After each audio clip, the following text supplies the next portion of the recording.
Ναι.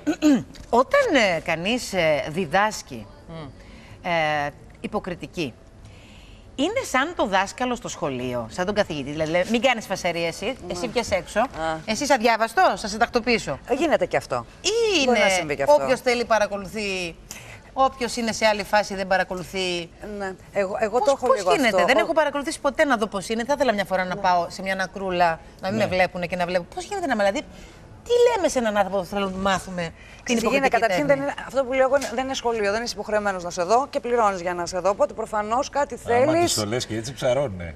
Δεν ξέρω αν ψαρώνει όχι. Πάντως το να κάνεις πηγαδάκι, να βγάλεις το κινητό ή να χαζεύεις ή να έρθεις απροετοίμαστος δεν έχει λογική σε μια σχολή θεάτρου. Ειδικά σε σχολές τεχνών. Να μου πεις τώρα δεν γίνονται στα πανεπιστήμια αυτά, δεν πηγαίνουν σωστά.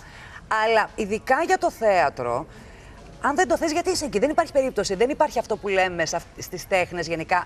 Επέμενε η μαμά μου να γίνει ηθοποιός. Ναι. Δεν υπάρχει αυτό. Συνήθως πας κρυφά. Πώς να σου πω. Ναι. Δεν θέλουν οι γονείς, ας πούμε. Οπότε πάει να πει ότι το θες πολύ. Οπότε κανονικά και το λογικό είναι να μην έκανες φασαρία περνά έξω. Βέβαια, όποιος δεν μου και λίγο τσεκουράτα μου, ρε Μαρία μου, πες μου κάτι. Πιστεύεις ότι θα μπορούσες, αν δούλευες με κάποια πρόσωπα μια ολόκληρη χρονιά, στο τέλος της χρονιάς να πεις, αν έβρισκες τη μοναδική περίπτωση που πραγματικά ό,τι και να κάνει που να χτυπηθεί κάτω, δεν το έχει ρε παιδί μου, δεν μπορεί ούτε να διαβάσει την πρόταση σωστά. Ναι.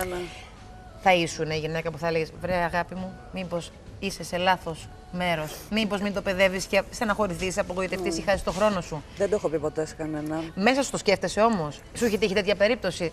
Μην μας την περιγράψεις. Όχι, εννοώ που να πεις την ακραία περίπτωση. Πώς λέγαμε, είχε μια ταινία προχθές ο Θοδωρής που την παίζει Μέριλ Στριπ.